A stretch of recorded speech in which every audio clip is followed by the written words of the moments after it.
rek duñ ci perdre.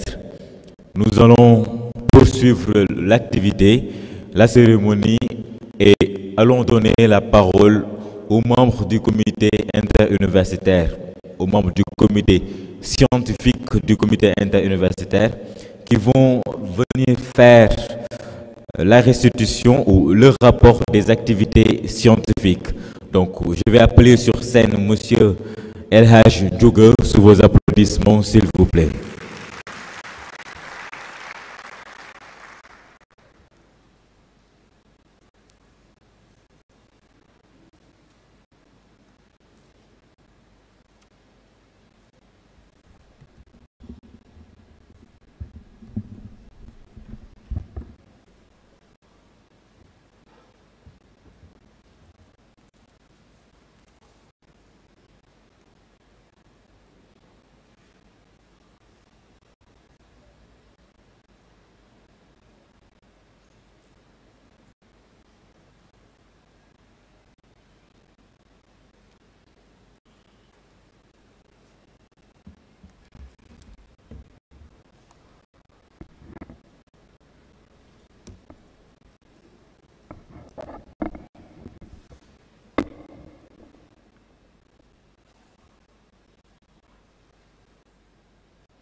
Donc, salam alaikum wa rahmatullahi ta'ala wa barakatuhu.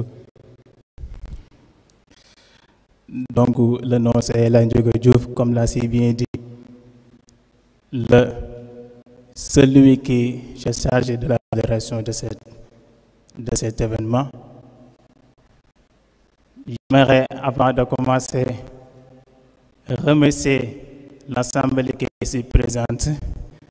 Donc nous parlons au nom du comité interuniversitaire et nous voulons dire que le comité interuniversitaire, vous chère Assemblée, chère Auguste Assemblée, nous sommes extrêmement honorés de partager ce moment solennel.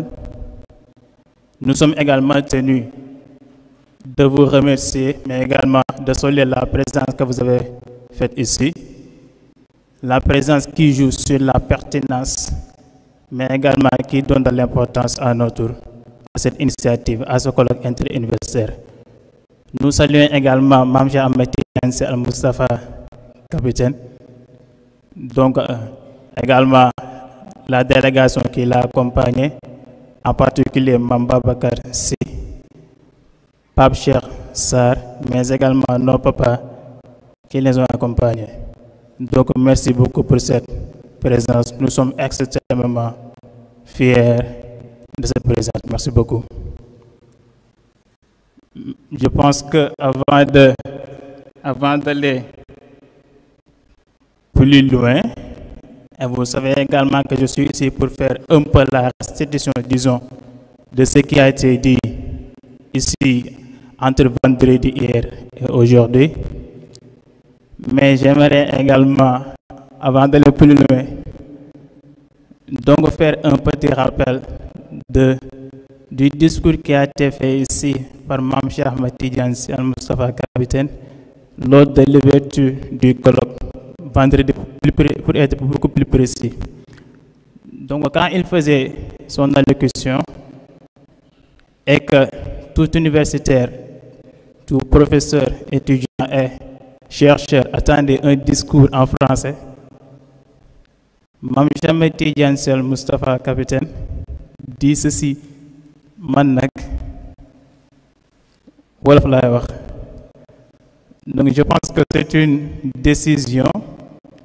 Il a argumenté cette décision, mais je pense que c'est une invitation à une réflexion, à une analyse. Et les conclusions qui peuvent être tirées peuvent être nombreuses, mais nous pensons qu'en réalité, c'est sa façon qui est singulière de nous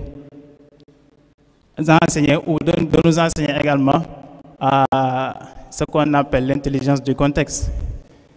Peut-être que cette analyse n'est pas assez pertinente, mais en tout cas, c'est une analyse qui nous permet, nous, de régler deux de nos problèmes. Le premier problème, c'est de dire à Mamcha Ahmed Tidiane Sall Moustapha, capitaine, avec la langue que vous préférez, le plus Wolof, au nom du comité et donc au nom de tous les étudiants Moustarchid, la première résolution est que Danga Rafet, Masha'Allah.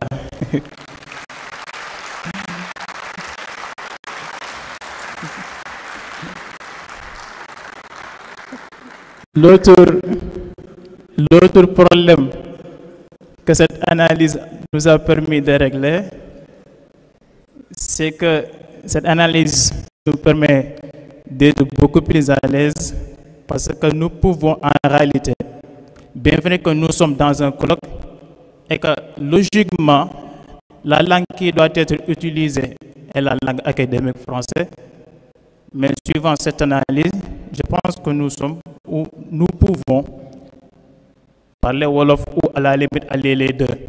Je pense que c'est très bien possible.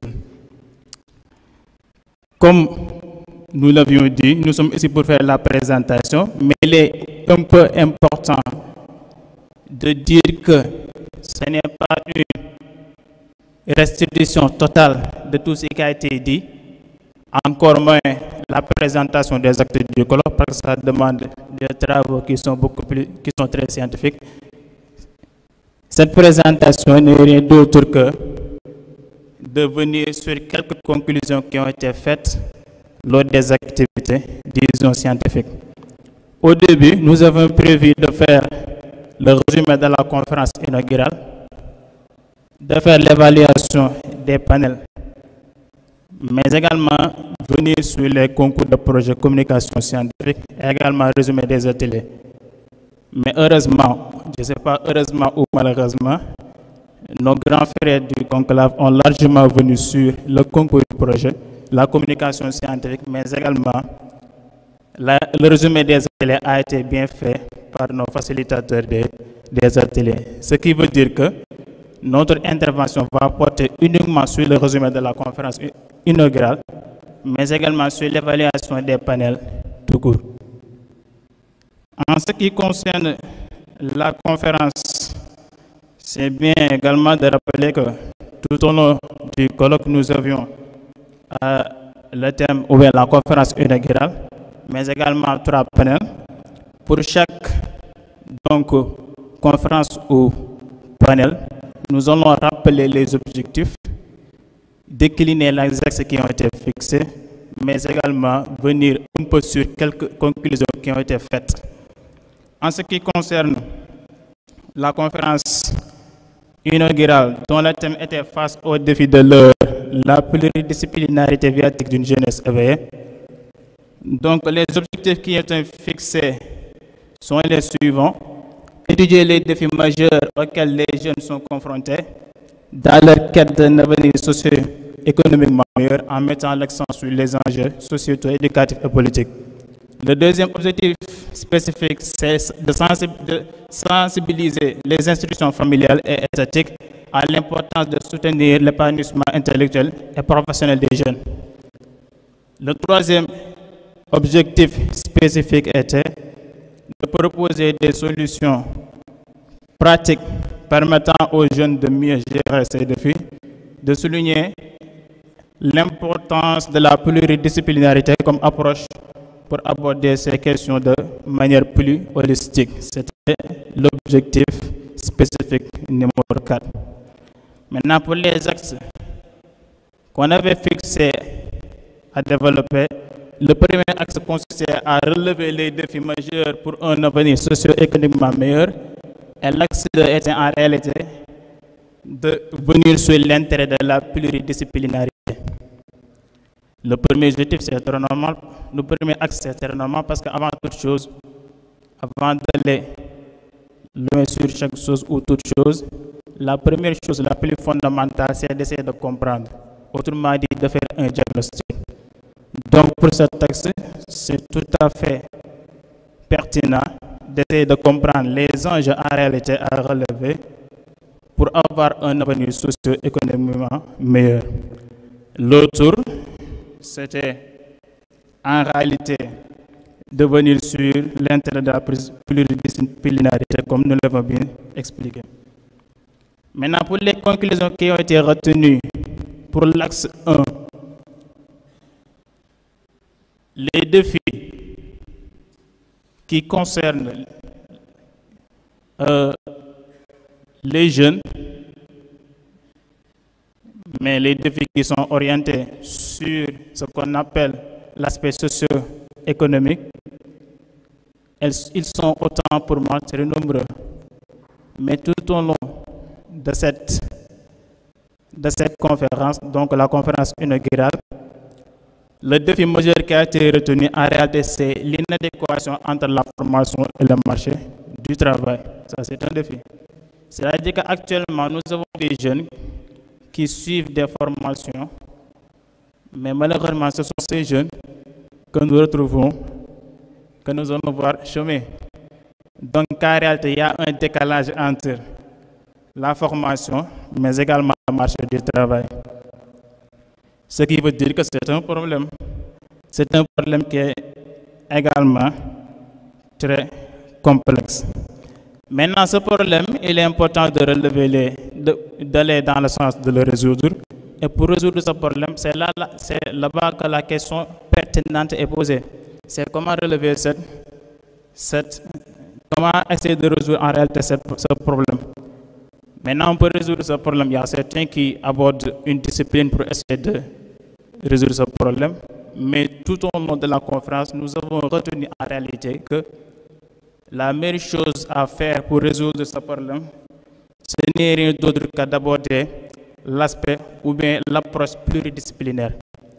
Donc, si nous approchons, si nous essayons de en réalité résoudre le problème en suivant une seule discipline, peut-être que le problème peut ne pas être réglé. Et la meilleure chose à faire en réalité, c'est de suivre une approche qui est pluridisciplinaire. Donc c'était l'axe 1, les conclusions qui ont été faites dans ce sens.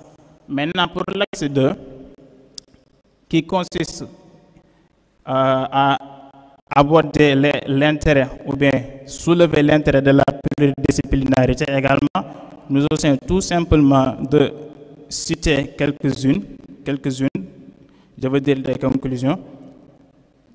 La première conclusion, c'est la compréhension approfondie des problèmes. En abordant les problèmes tenant compte de l'aspect ou bien de l'approche pluridisciplinaire, ça nous permet de mieux cerner le problème. Et le fait de mieux cerner ce problème, ça nous permet également d'éviter des analyses qui sont cloisonnées. Et des analyses qui sont cloisonnées, en réalité, nous permet le fait d'éviter les analyses qui sont cloisonnées nous permet en réalité de mieux régler ces problèmes. On avait un exemple même qui consistait en cas pratique, c'est l'exemple de l'emploi des jeunes. Donc le problème de l'emploi des jeunes peut être abordé sur plusieurs angles. Maintenant, il y a l'angle économique, il y a l'angle sociologique, il y a l'angle également même religieux, dans lequel nous pouvons aborder l'emploi des jeunes. C'est ce qui a été retenu au niveau de cette conférence inaugurale. Donc l'autre activité en réalité consistait au panel, c'était le panel numéro 1, gouvernance inclusive et développement durable, les enjeux de la participation citoyenne. Dans ce panel, il y avait des objectifs qui ont été fixés. Ils tournaient autour de 4 objectifs. Il y a l'objectif spécifique 1, qui était d'analyser les enjeux de la participation citoyenne dans la gouvernance inclusive et les contributions au développement durable au Sénégal. L'objectif spécifique 2, c'était d'évaluer la participation citoyenne sur la mise en œuvre des politiques de développement durable.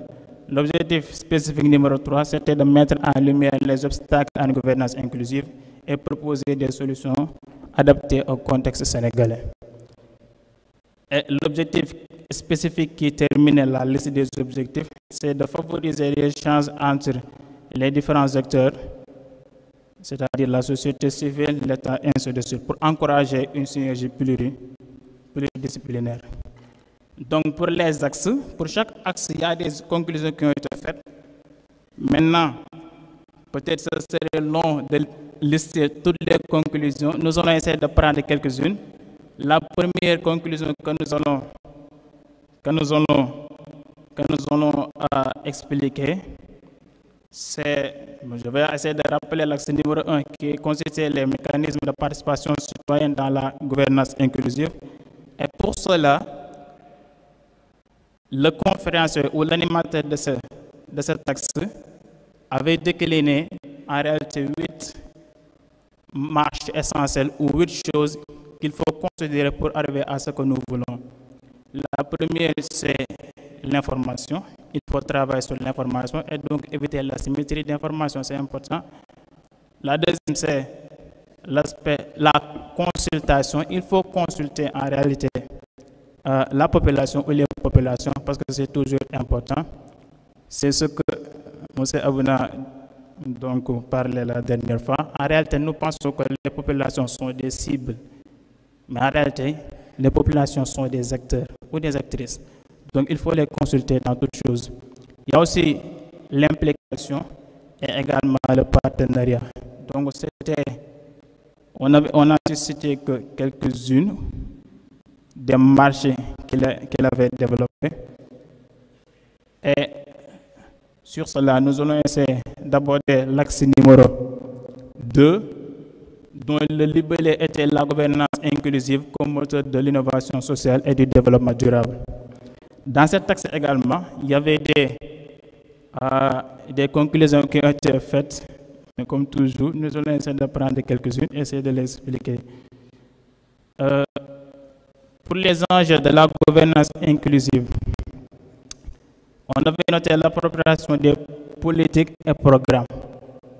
Donc, si nous voulons que les populations s'approprient des programmes ou des politiques qui sont mises en place par nos gouvernements, il est extrêmement important de les éviter ou bien de les consulter, mais également de les faire participer à l'élaboration des programmes. C'est important. Si tel n'est pas le cas, il y a un risque et une incertitude qui peut s'installer et que nous pouvons en réalité élaborer des programmes et politiques et qu'à la fin, les populations ne vont pas s'en sentir et que ces programmes et politiques, chaque régime qui vient essaie de changer. Et au fur et à mesure, nous allons rester dans un éternel changement. Il y a également le regard sur les affaires publiques. C'est important parce que ça joue sur la confiance. Donc, si nous permettons, également c'est permis, mais ce que les populations le connaissent autant pour moi. Donc, si nous essayons de faire de telle sorte que les populations aient un œil sur les affaires publiques, je pense que ce serait intéressant. Ça permettrait d'établir et de consolider si la confiance est là, d'établir en réalité la confiance, ou si la confiance est là, de consolider la confiance qui est déjà établie. C'est important. L'autre conclusion également, ou l'autre point qui a été noté, c'est l'adoption des innovations. Le problème d'adoption des innovations. Donc, sur ce que nous avons développé, nous l'avons brossé. Donc, sur l'adoption des innovations, nous savons qu'aujourd'hui, les innovations qui sont faites par les instituts de recherche, par les universitaires et instituts, les chercheurs tout court, donc il y a un réel problème d'adoption des innovations pour les populations au niveau des zones dans lesquelles nous voulons implanter ces innovations. Pourquoi? Parce que tout simplement l'adoption des innovations est une chose qui est très complexe, parce que cela demande plusieurs facteurs, des facteurs sociaux, des facteurs donc purement psychologiques, culturels, et ainsi de suite. Donc le fait de les impliquer dans l'élaboration de ces ou dans la construction de ces innovations, ça pourrait être très intéressant. Ce qui revient même à avoir un autre paradigme, qui est le développement participatif de l'innovation, ou également au-delà de la participation, ont de nouveaux paradigmes, qui cherchent en réalité à intégrer dans la construction des innovations les populations que nous disons cibles. Et en réalité, les populations que nous disons cibles ne sont rien d'autre que les actrices. C'est ce qui met fin au panel numéro 1. Nous allons aborder le panel numéro 2. Le panel numéro 2 dont le label est l'aide de la transformation numérique de la société, opportunités et défis pour un développement équilibré. Donc également dans ce panel, nous avions deux objectifs spécifiques.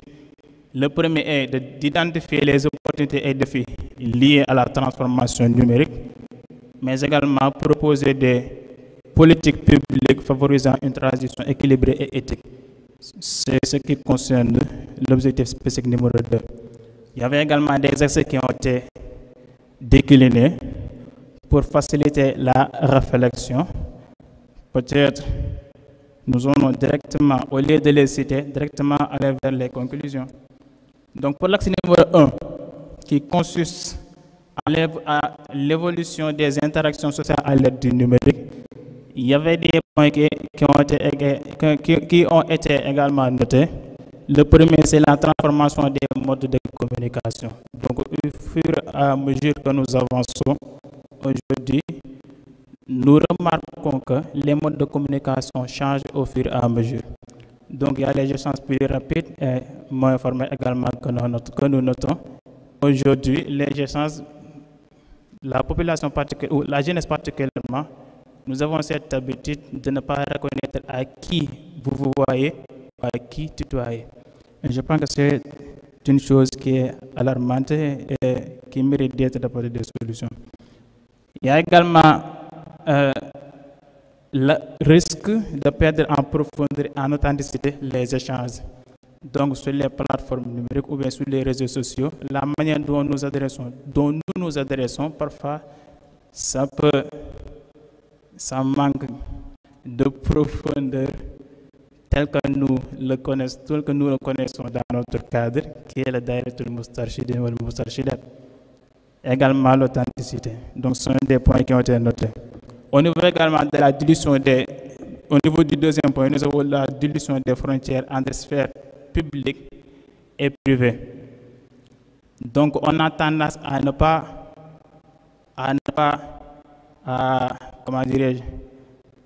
identifier ou à ne pas faire des efforts nécessaires pour remarquer ou pour faire la différence entre nos vies privées, notre vie privée et notre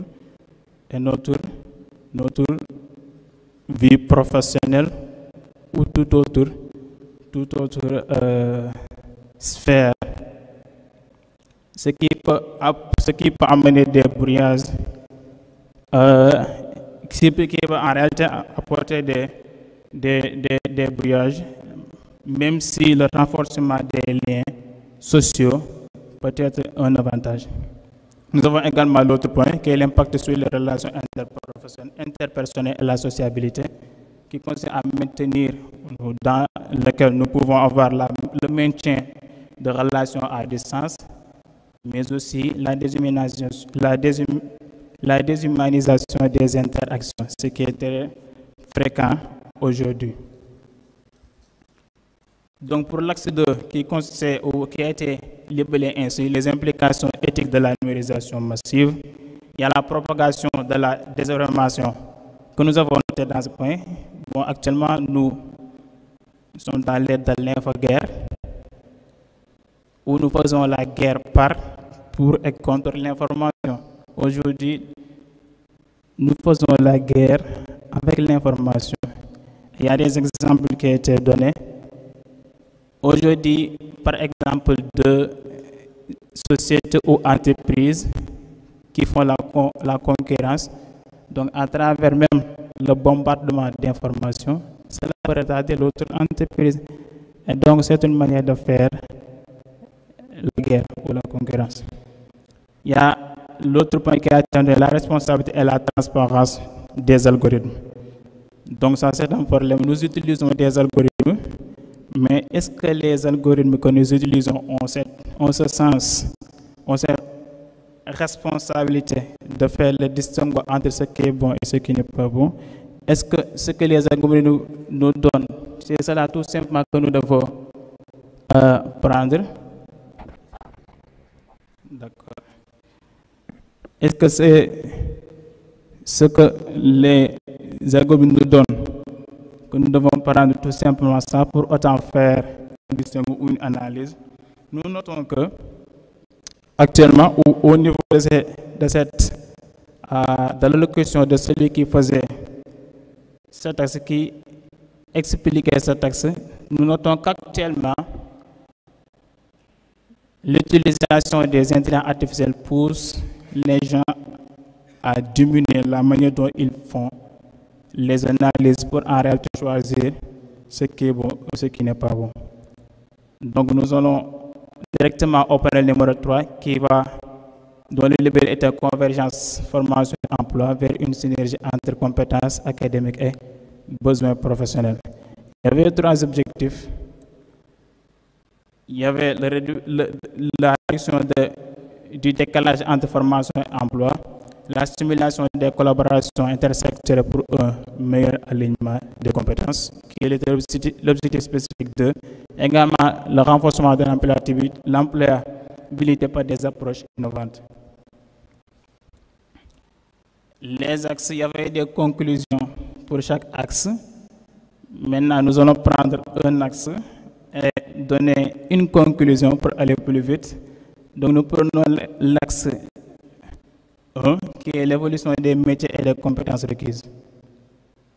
Donc, le premier point qui a été noté, c'est la puissance en réalité des compétences numériques. Aujourd'hui, il est remarqué que les compétences numériques deviennent indispensables dans presque tous les métiers. Donc, peu importe le métier que nous faisons, il est extrêmement important en réalité de maîtriser certains outils, des soft skills, disons, ou bien certains outils qui nous permettent de faire ne serait-ce que le diagnostic, la récolte de données ou des analyses à travers dans notre métier. Donc, pour ce panel, nous allons nous limiter là. Donc, nous devions aborder les concours de projet et les communications scientifiques, mais nos grands frères, j'avais dit par là, Abouna et Modomar, l'ont bien expliqué. Donc, je pense que nous pouvons nous en arrêter là et tout simplement dire que tous ces objectifs qui ont été développés s'inscrivaient dans un objectif global du colloque, dont peut-être nous allons également énumérer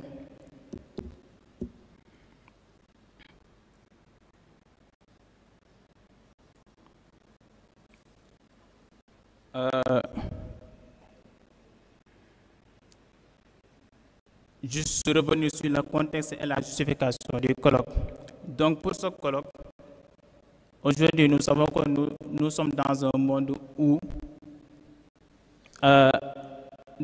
qui est en réalité fertile en crise et riche en problématiques. Et pour cela, nous sommes appelés à travailler, à faire une synergie des disciplines afin de proposer des conclusions qui sont concrètes et qui nous permettent en réalité d'apporter des solutions face à ces problématiques et face à ces crises. C'est important.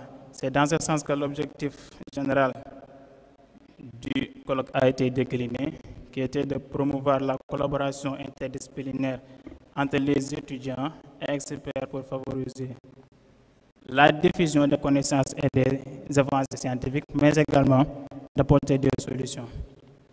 Donc, à partir de cet objectif global, il y avait des objectifs spécifiques qui ont été fixés, et ce sont les objectifs spécifiques que je viens de citer tout au long de mon allocution. Donc, pour terminer, tout ce qui a été fait par le colloque, donc c'était grâce aux enseignements de Mme Cheikh Ahmed Tidiane Moustapha Capitaine et son guide. C'est à partir de ces enseignements que nous nous inspirons pour en réalité décliner tout ce que nous avons pour faire tout ce que nous avons réussi à faire jusqu'à présent. C'est dans ce sens que nous allons terminer la prise de parole ou l'intervention en lisant une lettre qui est adressée à notre cher capitaine. Je vais lire la lettre et terminer là-dessus. Donc, nous...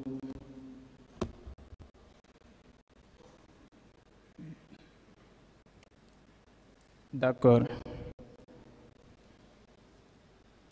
D'accord. Donc, nous allons laisser...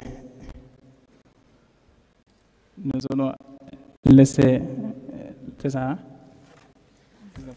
Donc, nous présentons nos excuses par rapport à ça. Merci beaucoup.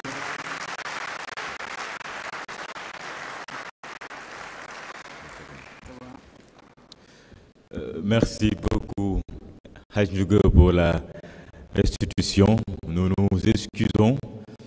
Nous ne voulons pas vous retenir assez longtemps